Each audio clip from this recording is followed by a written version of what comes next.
Oi, gente. Eu saí da sessão de terapia agora há pouco e eu tava refletindo, eu tô muito inquieta sobre esse assunto e eu queria gravar um vídeo a respeito disso porque eu acho que é interessante. É uma perspectiva que talvez não muitas pessoas discorram sobre tão abertamente e eu tava refletindo, né?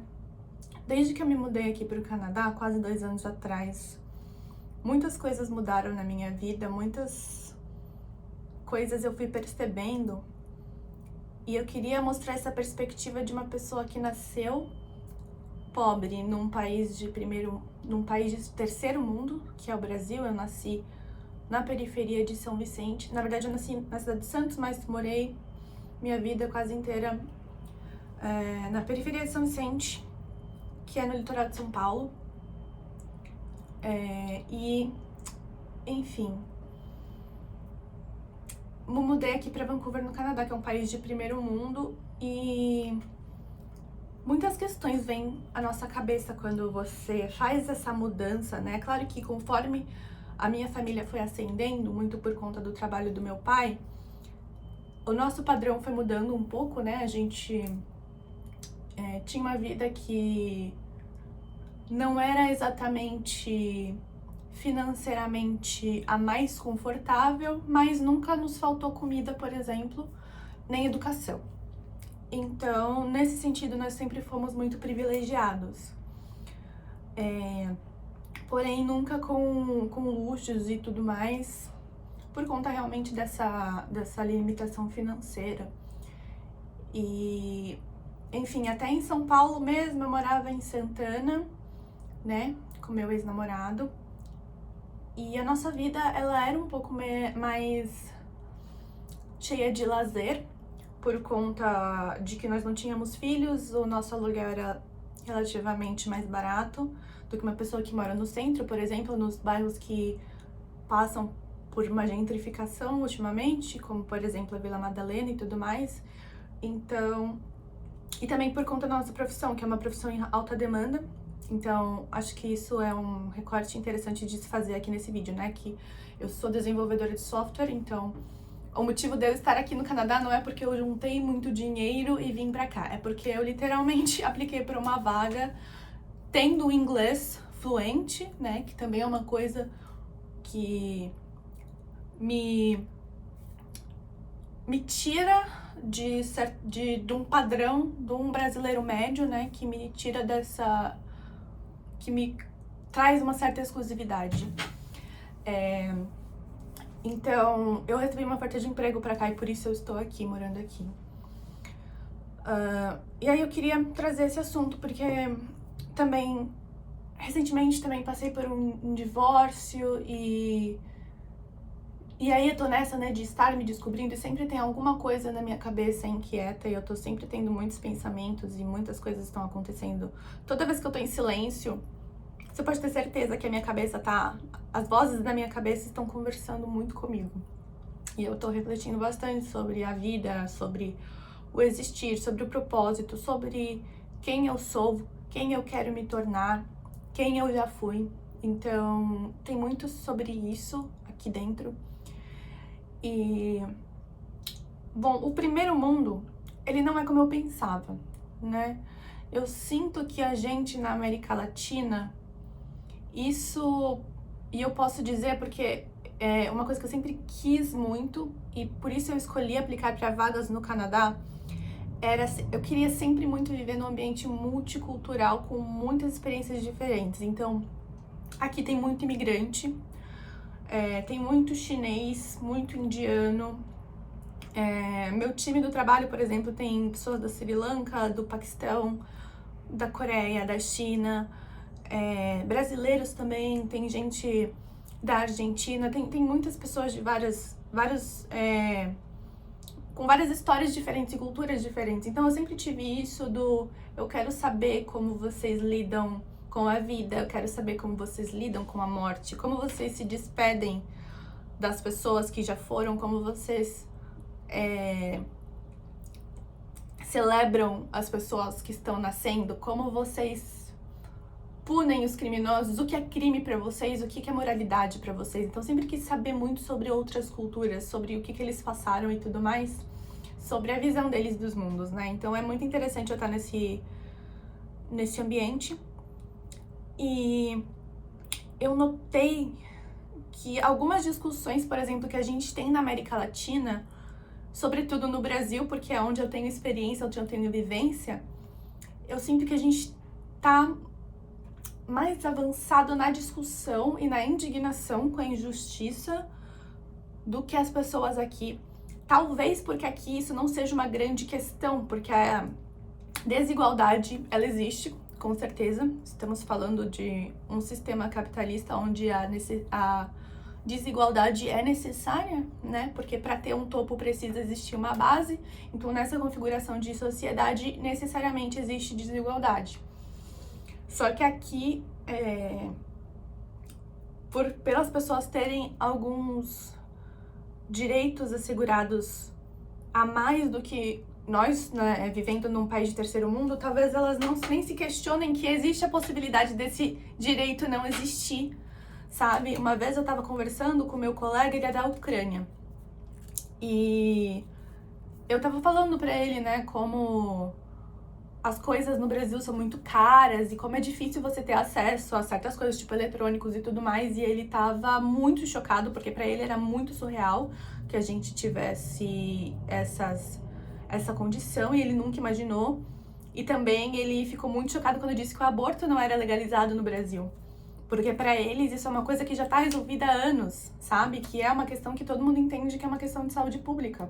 Só que no Brasil, por conta da nossa bagagem bastante cristã, né, e por conta de como o nosso sistema político, né, como o nosso, como eu posso dizer, eu não sei muito bem exatamente o termo para falar sobre isso, mas como as pessoas na política tão muito, como eu posso dizer, tão muito amarradas nesses valores cristãos, a gente acaba não conversando sobre essas coisas do jeito que era para ser, e a emoção toma muito conta dessas discussões, certo? Então aqui no Canadá também percebi algumas coisas nesse sentido que, por exemplo, a gente fala muito mais sobre racismo, a gente fala muito mais sobre as injustiças, sobre machismo, porque eu sinto que eles... E eu tô generalizando, eu sei que existem pessoas que fazem umas reflexões mais aprofundadas sobre isso, mas eu tô colocando aqui a minha perspectiva enquanto imigrante latino-americana, mulher, que veio pra cá e trabalha todos os dias e que convive todos os dias aqui em Vancouver. Eu sinto que essa coisa do latino ser emocionado e ser mais raivoso é simplesmente porque, não sei, a gente foi colonizado de uma maneira tão brutalizada e a gente tem tantas experiências que para as outras pessoas é tão surreal que eles não entendem, talvez, e acham que às vezes é demais as nossas indignações e tudo mais. Então isso é uma coisa que eu percebi. Eu não tive nenhuma discussão nem nada, eu só percebi que às vezes as pessoas elas não entram muito em certos tópicos políticos, principalmente. Aqui também o voto não é obrigatório, então nas eleições de Vancouver eu fiquei muito chocada com o quanto as pessoas não foram votar. E nossa, eu acho isso um absurdo. Assim, no momento em que eu virar cidadã, se eu virar cidadã, porque uma dessas minhas reflexões sobre a vida, eu tô tipo, será que eu vou ficar aqui? Será que eu vou me mudar pra outro lugar? Será que, sabe, qual é o quesito de estabilidade que eu tenho, né? Qual é o senso de estabilidade que a gente tem quando você tem uma bolha imobiliária absurda de cara que te coloca tão distante do sonho de comprar uma casa que você acaba nem pensando nisso, né? Que também é um problema aqui de Vancouver. Então, enfim, muitas questões aqui não são nem levantadas porque eu acho que pra eles é uma coisa que, tipo, era básica e já tá resolvida. E pra gente, como a gente ainda tem que lutar com uma realidade tão brutal, principalmente quando a gente tá falando de mulheres, ainda é muito de mulheres e de populações marginalizadas, né? É muito discrepante, sabe? Aqui em Vancouver existe grande problema das drogas, né? Só que as drogas aqui são diferentes. Eles consomem uma droga que eu não sei nem qual é exatamente o nome da droga, não sei se é metanfetamina ou alguma coisa assim, mas eles basicamente estão no mundinho deles. Eles têm uma rua aqui que é a Hastings, a East Hastings, porque também tem a West Hastings, que é uma rua mais normal, assim, normal, né? Não gosto de usar essa palavra, mas pra simplificar, vamos colocar assim, né? Uma vizinhança residencial onde não acontecem muitos eventos. E lá é onde se concentra a população de rua, né? A população dependente de drogas. Que por conta da crise, principalmente da crise imobiliária, muita gente foi parar na rua, né?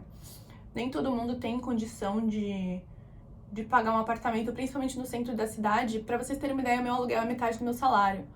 E o meu salário já é bem acima da média, né? Por conta de que eu tô trabalhando numa empresa grande e o meu emprego é muito requisitado, mas mesmo assim, metade do meu salário é pro meu aluguel. Então, basicamente, é como se eu recebesse metade do meu salário pra viver a minha vida, que é basicamente pagar contas, me alimentar e o que sobra, né, para lazer e tudo mais. Então, é desesperador essa situação, mas ao mesmo tempo, e eles acham, óbvio, um absurdo, claro que é um absurdo, porém, se a gente for comparar com o estado de São Paulo e o que está acontecendo, por exemplo, na Estação da Sé, é surreal, é muito pior, sabe? É muito pior, até porque a gente tá falando de uma outra droga que, uma vez que você tá dependente, você vai acabar sendo violento contra as pessoas por conta da necessidade que você tem de consumir aquela droga novamente, de trocar qualquer coisa que você consiga pegar das outras pessoas por aquela droga. Então, a realidade é muito diferente. E até, assim, questão de... a violência é diferente. Existe muita questão de tentarem aplicar golpe de phishing, por exemplo, de te mandarem mensagem de texto pra fazer fraude, falando que é do banco, ou de ligações e tudo mais. Então isso tem bastante, mas não existe muito assalto na rua. Nunca vi um assalto, na verdade. Aqui também não se pode ter porte de armas. E teve ataques a facadas, mas é uma coisa que, assim, quando você tem e eu nunca parei pra pensar nisso, mas no Brasil a gente tem emissoras, basicamente, de televisão que são dedicadas a reportar tragédia, sabe? Você tem programas inteiros que falam sobre tragédia, sobre violência, e a gente só consome isso de tal forma que vira banal. E aqui, quando você tem, por exemplo, um esfaqueamento, você sabe que é um caso que aconteceu. Enquanto no Brasil você sabe que tá acontecendo o tempo inteiro, sabe? Porque... E você meio que fica... Você fica inerte, né? Você fica... como eu posso dizer? Meio que imune, amortecido. É essa palavra que eu queria usar. Você fica amortecido, você fica anestesiado, né? Porque é tudo muito comum. E eu não tô dizendo que aqui as coisas são perfeitas, não são. Principalmente, assim, comparando com a realidade brasileira, né? Claro que existem coisas... o padrão de vida, não tenho vontade de voltar pro Brasil, eu gosto de morar aqui. Mas você sabe que, como eu disse, se existe o topo é porque precisa existir a base. Então, você fica se questionando, né, que os países ricos, eles estão aqui porque os países pobres estão suportando muito das coisas que eles querem importar pra cá, que eles querem fabricar, e enfim, eu acho que se vocês verem, e é um assunto que eu quero entrar, sobre marcas de luxo, né? Então, Gucci, Dior, Cartier, Tiffany, etc. Que são coisas que eu nunca tinha tido contato no Brasil. Inclusive, até em São Paulo parece que tem um shopping que tem essas marcas, mas eu nunca fui nesse shopping. Mas são coisas... Se vocês verem a linha de produção e o que eles fazem com as roupas que sobram, né? Já que eles não fazem sale. Como é sale, gente? Desculpa. Sou como a Sasha, assim como Sasha, sou bilíngue. Promoção. Eles não fazem promoção, então eles vão queimar essas roupas em países subdesenvolvidos. E eu acho que é muito interessante a gente ter essa noção de que se existe um topo é porque existe uma base, necessariamente. Alguém precisa estar mal para que outras pessoas estejam bem, sabe?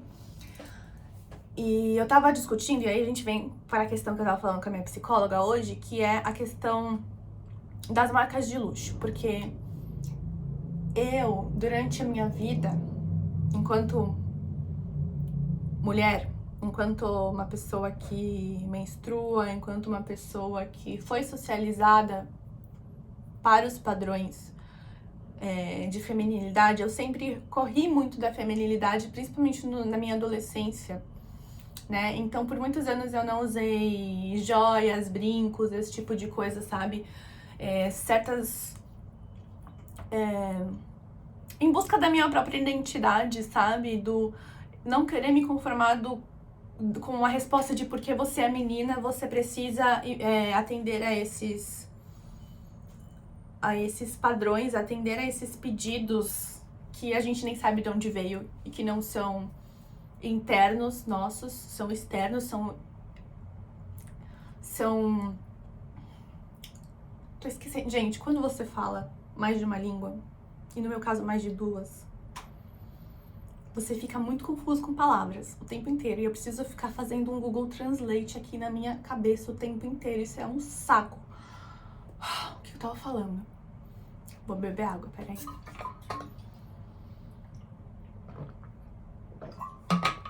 Então, basicamente, quando você tem essa enxurrada de coisas, né, em busca de achar a sua identidade, você acaba rejeitando certas coisas. E eu sinto que ultimamente eu tenho tentado me conectar mais com a minha feminilidade. Então eu comecei a usar, né, brincos, bolsas, pulseiras, anéis, colares, e eu gosto muito disso. Eu até fiz aquela análise de cores, fiz uma reforma no meu guarda-roupa e tudo mais. E aí você entra numa de que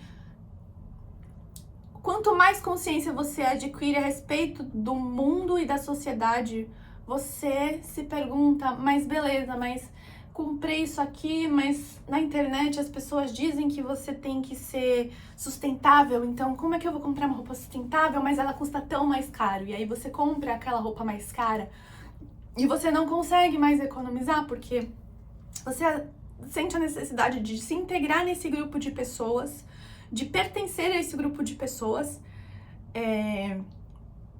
que, não sei, você enxerga, que você admira de certa forma, e você acaba tentando até se desconectar de quem você já foi e do seu passado para construir essa nova imagem. Então é uma coisa que eu tô ainda elaborando, que por conta de falta de conhecimento próprio mesmo, eu ainda tô me conectando com o que eu quero mostrar pro mundo, o que eu quero ser, quem eu admiro, como eu me sinto confortável, quem eu já fui e como não deixar isso ir embora. E aqui em Vancouver tem uma rua pertinho da minha empresa que é só marca de luxo. Então você tem loja da Dior, loja da Tiffany, loja da Cartier, você tem Hermès, você tem um monte de coisa. E eu já entrei no site dessas lojas e são coisas assim, você tem aquela coisa de, sei lá, uma pulseira que é $300, mas você também tem uma pulseira que é $200 mil. É tipo assim, é um preço de basicamente não uma casa, porque uma casa aqui em Vancouver agora tá muito caro, mas é de muita coisa, dinheiro que às vezes eu acho que eu nunca vou nem ver na minha vida. E que você se pergunta, será que eu já recebi tanto dinheiro assim na minha vida? Desde que eu nasci, será que eu já gastei durante toda a minha vida, quase 30 anos de vida, será que eu já gastei o tanto que isso custa, sabe? Então, por isso, muitas pessoas que vêm morar em países de primeiro mundo, principalmente quando nasceram pobres, elas acabam se afogando em mais dívida, sabe? Acabam se deslumbrando, porque agora a gente anda na rua e essas coisas estão ali. Notificações, as pessoas estão me mencionando porque teoricamente estou em horário de trabalho. Nada demais. Enfim. Então, você fica nessa, né, de tipo, poxa, mas eu quero chegar lá e uma coisa que eu penso é tipo, mas por que que as coisas são tão injustas? Por que que certas pessoas têm acesso a roupas de qualidade, duradouras, a, sabe, poder ir num salão e fazer um cabelo legal e ter essa manutenção e de cuidar da pele e de fazer uma massagem, porque quando você trabalha horas e horas e horas sentado, as suas costas doem. Só que é tão caro, né? É tudo tão caro você cuidar de si mesmo, que por que algumas pessoas têm esse direito, esse privilégio e eu não? Por que as coisas são tão injustas, né?